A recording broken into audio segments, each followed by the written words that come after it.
ทักทายสบายดียามเช้าๆทุกคนเลยเพราะว่ากลับมาพบมาพอสินเก่าสินเคยคนเดินป่านะทุกคนบ่ว่าเฮาบ่สุขบ่มานก็ขอให้ FC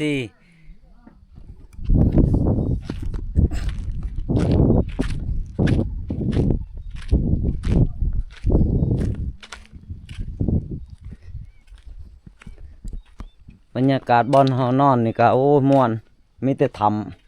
พี่บ่อนเฮานอนนี่ก็ม่วนเลยทุกคนพี่บ่อนนอนนี่เพราะว่าถ้ำมันก็สะดวกสบายแน่เนาะพี่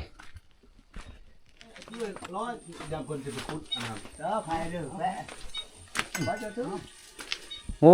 ทีมงานเฮานึ่งข้าวนี่สุกแล้วบ่นี่บดช่อหวดจักขวดละฮะฮะโอ้คือว่ามันง่ายกว่ากันนะเนาะ สุกบดบ่นี่ สุกเลยสอง เจ้าขวดล่ะ สอง 2เนาะโอ้ก็ว่าสิกุ้มกินบ่เฮานี่กุ้มอยู่แล้วเนาะ โอ้ยทางสาก โอ้ มาสากก็สากแล้ว โอ้ โอ้ยป๊บเบิ่งสาก ส่วนทีมงานเฮาตัวนี้ก็ยังสิกินกาแฟอยู่ผมก็บ่ได้วีซ้ำจะเบิ่งพุ่นโอ้ วีก็ได้วีก็บ่วี เออ วีบ่มีชีวี นี่บ่อนทีมงานเฮานอนนี่พุ่น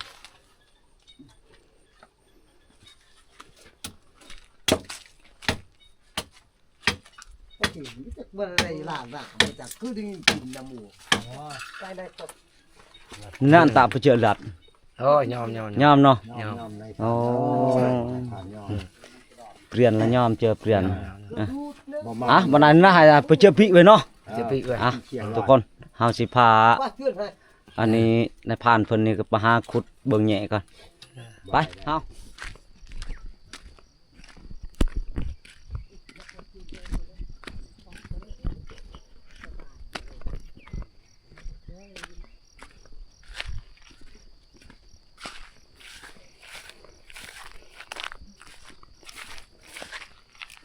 หาขุดแหน่ก่อน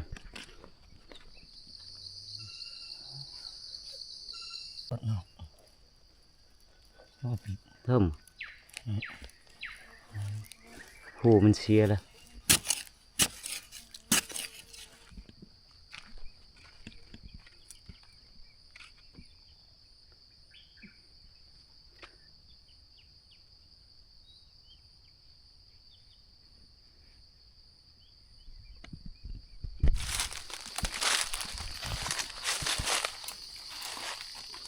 นี่คือขาทุกคนขานี่มีอยู่ในนี่เพราะว่าเฮาเคยเอากินอยู่ในนี่นะขาปลาเลยทุกคนนี่เพราะมันเป็นปลานี่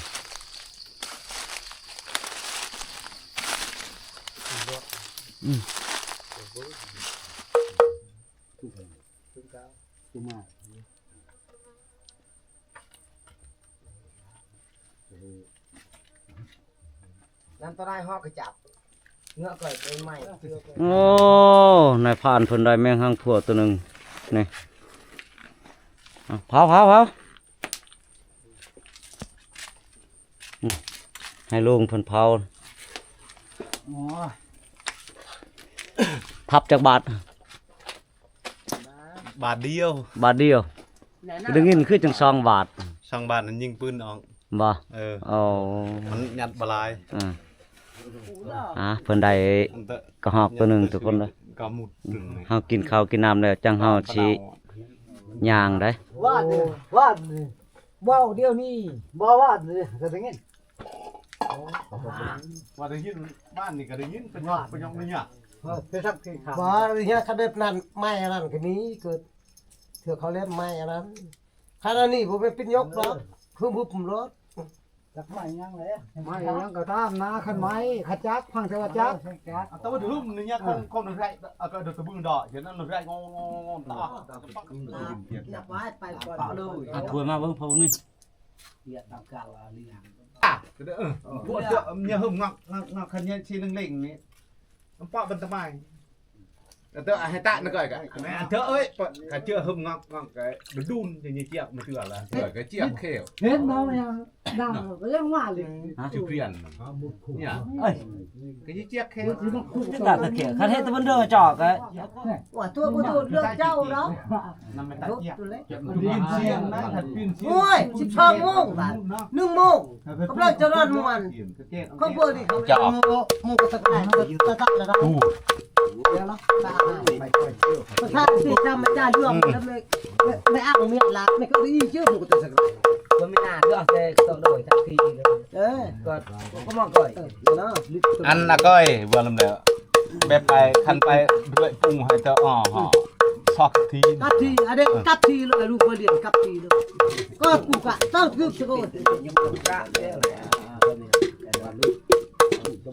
ô cọc cái gì đó nó tao cái ra cho quẩy cho quẩy đi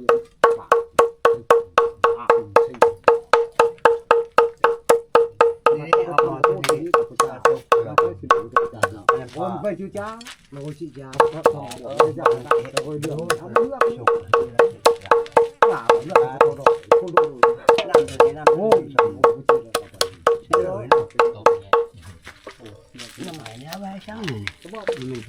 กินรส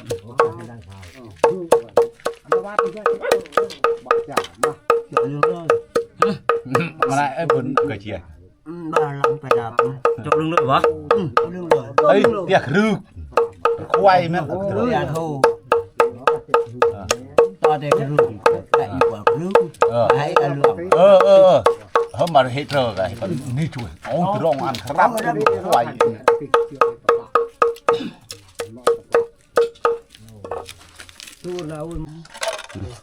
เฮ็ดดีๆเด้อไม่ทับย่ออันเสมอเด้อไม่ทับเด้อ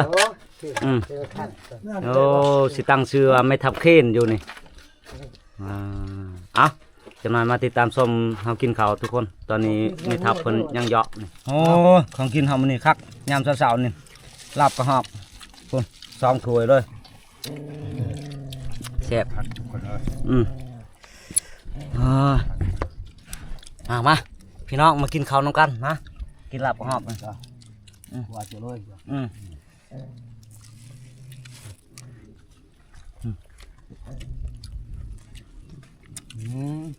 บรรยากาศมันนี่ก็สิบดหักแดดในนะ đặt một đường như vậy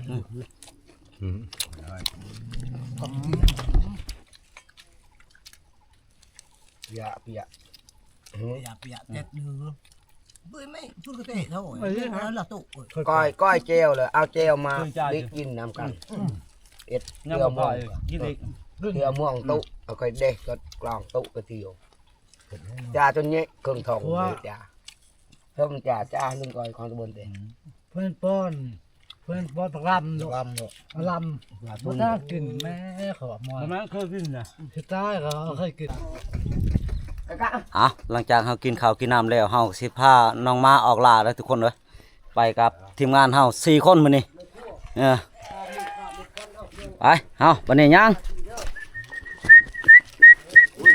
ทุกคนเลยจะบังมันแมบด้วยนี่ฮันบังเสาในรถได้นี่เลยบังหอยมันคุเขานี่เพราะว่าเฮาไปวันเสาร์นี้มันบ่ทันทีมงานเฮาไปวันเสาร์นี่มานเลยตัวหนึ่งทุกคนเลยเพราะว่านายพรานเพิ่นทับน้ำหลังเพราะว่าเพิ่นแนมเห็นอยู่กกไม้เลยทุกคนเพิ่นทับยังบ่ทันได้ลงปานใดทุกคนประมาณ3 แคมนี่แหละโอ้นี่มันในสมควรเติบได้ตานายพรานเพิ่นเด้อหลานเคยสมควรได้นี่อ่ะ พันใหญ่เลย นายพรานใหญ่เพิ่นติดตามเบิ่งติดตามชมทุกคนเลย ตุ้งเตะครับ โอ้ย ตะเวนยังบ่ทันได้กาบ่ได้ทุกคนนะเพราะว่ามันยังบ่ทันได้ลง เพราะว่าเรียกนะ พอดี โอ้ บ่ได้ เจ้าทับหันมันยังบ่ทันลงเนาะ ยัง โอ้มันหักก็ง่อยเนาะ แม่น โอ้เพิ่น กำลัง ทับ กำลัง อัน ไว นี้ สิลง เพิ่นทับอันยังบ่ทันลงเลยทุกคน เนาะ เพราะว่าเพิ่นไปน้ำลังน้องมากะเฮาก็มันก็ชอกมันก็บ่ได้ยินกินเพิ่นมาน้ำลังเห็นอยู่กกใหม่เพิ่นก็ทับเลย แม่น อ๋อ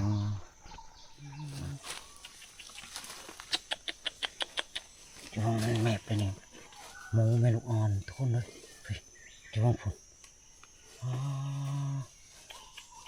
จนเป็นน้องบดนี่ทางจนเป็นบดนี่มันเที่ยวไปแมบนี่มันพาลูกมันไปแมบอยู่นี่อ๋อ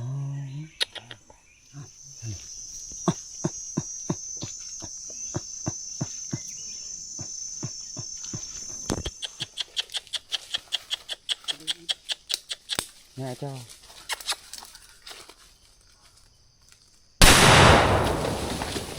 โอ้ยทุกคนเลยมาครบจนหมุนบดมาทันซ้ำมันเอากับดินเลยนะทุกคนอ่ะเสร็จเลยเพราะว่าเฮาไปมันครบน้ำลัง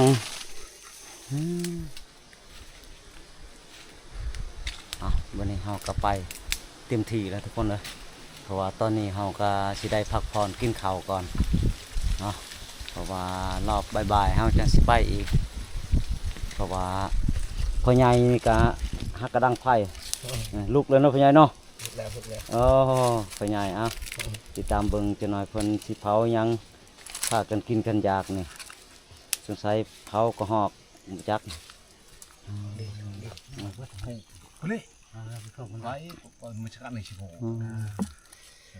มุนบดเครื่องในกันเลยเนาะ คอยประกันกักสกัดตะพุงกะเลยใจนายผู้เจ้าดูจะดูบอก เลย เพิ่นกำลังเฮ็ด บอกเลยแซง อัน น้ำหนัก กินเพิ่นว่าสิแกงเครื่องในแล่นเฮากระทับอันนั้นกระหอกดินบางอย่างนี่มุนบดแกงเครื่องในแล่นกับแกงกระเตสิกินข้าวเพลน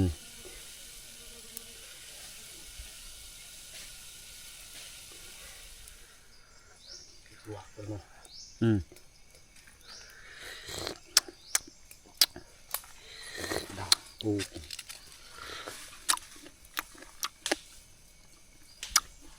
พอคักแล้ว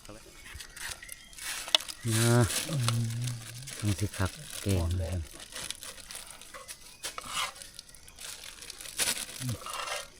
ถึงเครื่องในเล่นถึงกระเต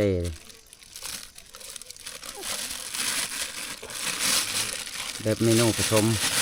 หอกดิ้นก็หอกดิ้นป่ะ กระเตเข็มแดง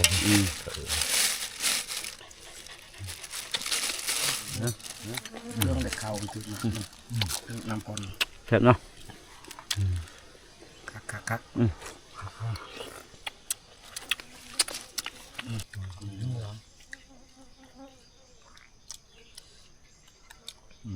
พากถึงอันนั้นดังประชุมทั้งอันนั้นติ้นเขากับพงนี่เด้อตอนนี้กำลัง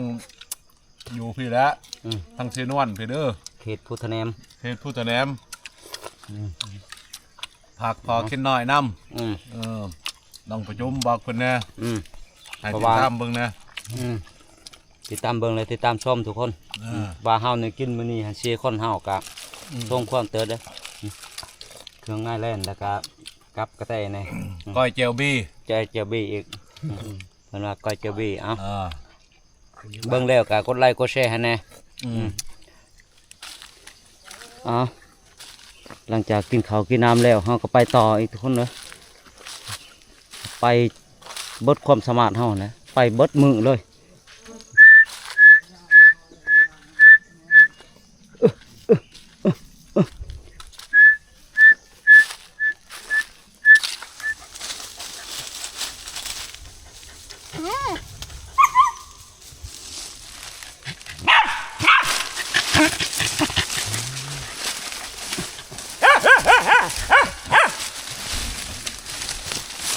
ขึ้นแล้วขึ้นแล้วขึ้นแล้วขึ้นแล้ว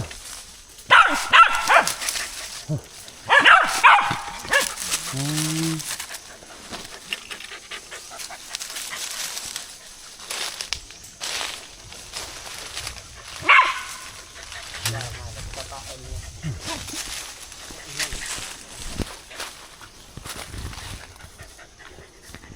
ขึ้นกองนี่เลยทุกคน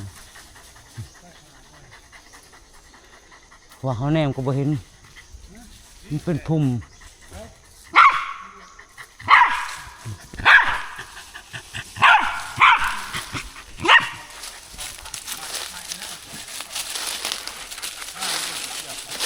ฮะเห็นบ่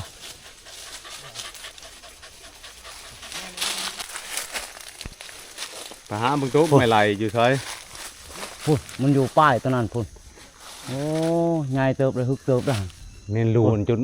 คา มันจน คาจนเห็ดอีปีอยู่พุ่นอยู่ ขา เทิง มันจ พุ่น น แล้ว ท่วมตัวนี้ ยาวสุดเลยเด้อ อ่ะติดตามเบิ่งทุกคนนะเพิ่นสิขึ้น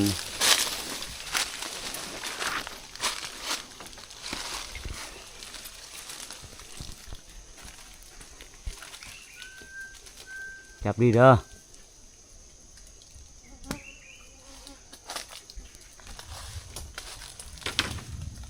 ได้ปะ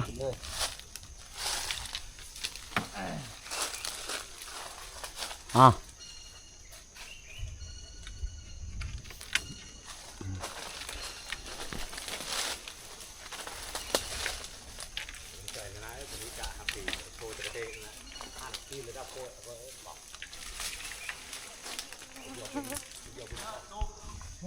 คล้องเลยวะคล้องเลยวะเอาเลยเอาเด้อเกี่ยมเด้อพุ่นแหละอยู่เทึ่งพุ่นพุ่น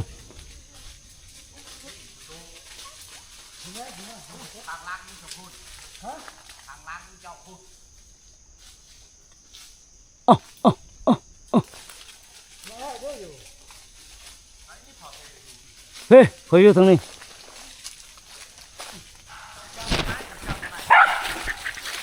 โอ้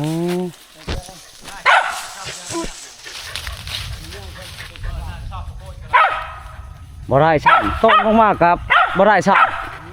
ขึ้นอีกครบบ่ทันนะ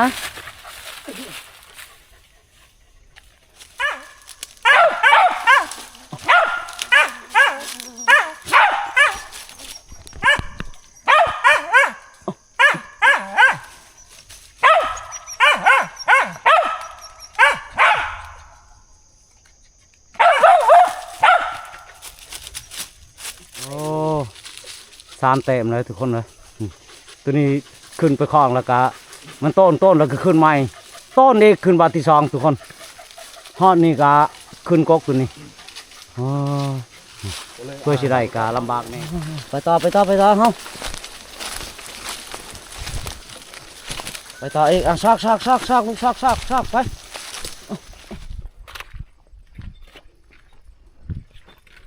บรรยากาศกะสีครึมๆในทุกคนเลยจะเบิ่งผู้ย่อเฮานี่ก็โอ้ใบไม้ใบตอกก็กำลังปงเพราะว่าหึงและพ้นบ่ได้ตกห่ำ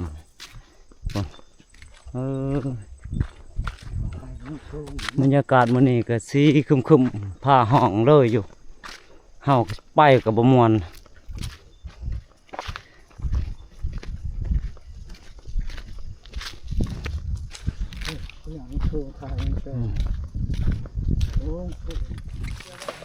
โอ้เอาดอกกระเจียวกันทุกคนโอ้จักรดอกโอ้หลายดอกเด้อมาเด้อเอาดอกกระเจียวเด้อพี่น้องเอาดอกกระเจียวเด้อพี่ตัวนี้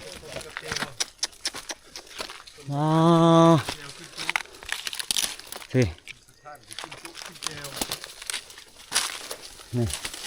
โอ้ดอกกระเจียวนั่นลายเด้อเฮ้ยพี่น้องเอ้ยดอกกระเจียวนี่มาเอาดอกกระเจียวทุกคนพี่น้องเอ้ยมาเก็บดอกกระเจียวนี่เด้อนี่ดอกกระเจียวนี่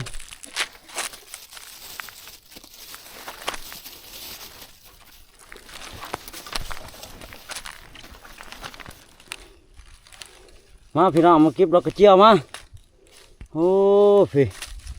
ดอกกระเจียวงามเลยนี่พี่นี่เฮ้ยโฟพี่งาม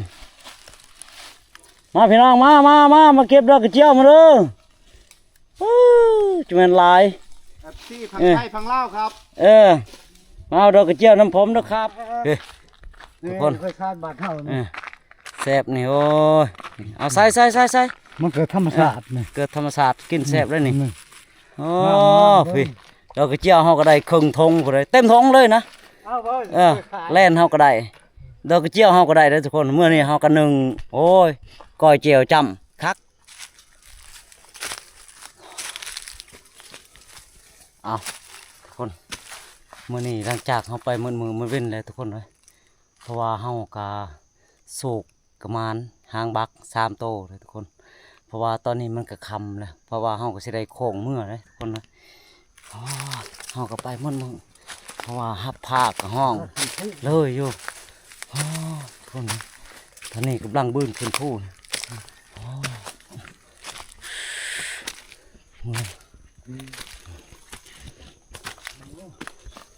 เ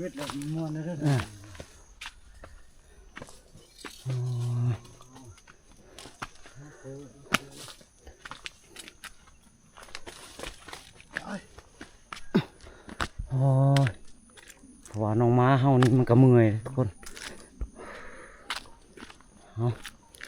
นี่ฮอดด้านบอลสีฮอดบอลเฮาเลยทุกคนเลยเฮ็ดได้แต่ว่าหนึ่งเป็นแต่ว่า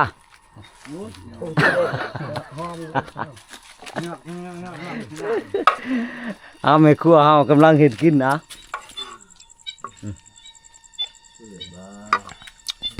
สิเฮ็ดจะได้นี่สิก้อยบ่นี่ก้อยเนาะเอา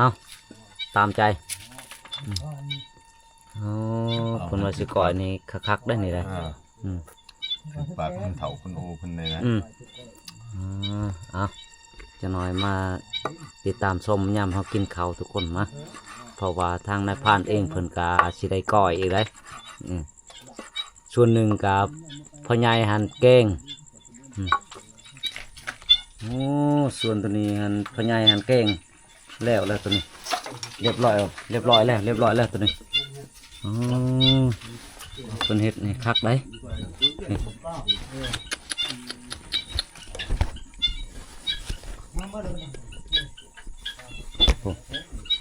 จะตรวจเลยเบิ่งสิชิมลองเบิ่ง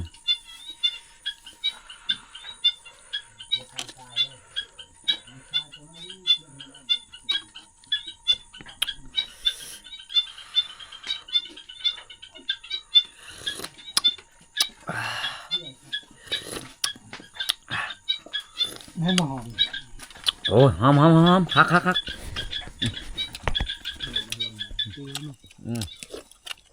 อยู่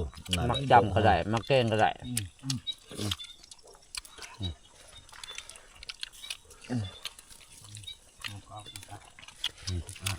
ห่ออีกนี่ได้ต้องหอบเกือบก็บาดโตในห้องเลยจังสูงกว่าเหี่ยวกับเล่นกับไก่เลยเนี่ยก่อนเล่นแกงเล่นเจอเรียจ้าปงเลยแซ่บป่ะคักป่ะแซ่บเนาะมาสิขาดนึ่งแล้วหรือเปล่าอันนั้นดอกกระเจียวฮะยังเนาะซองแห้งเลยสิใบมือชอบลำมันเสียงโกกสลายตลาดนี่เกี่ยงเราไปชั้นนี่เละดูกันหลอกมันคล้ายช็อกกระจีนบันไม่ใช่กันไม่สลายเลยนี่สิจบลงเพียงเท่านี้นะทุกคนเพราะว่าเฮาก็จะได้โตพักผ่อนก่อนตอนนี้ก็บ่มีหยังรอลุ้นเบิ่งในวิดีโอหน้าขอขอบใจ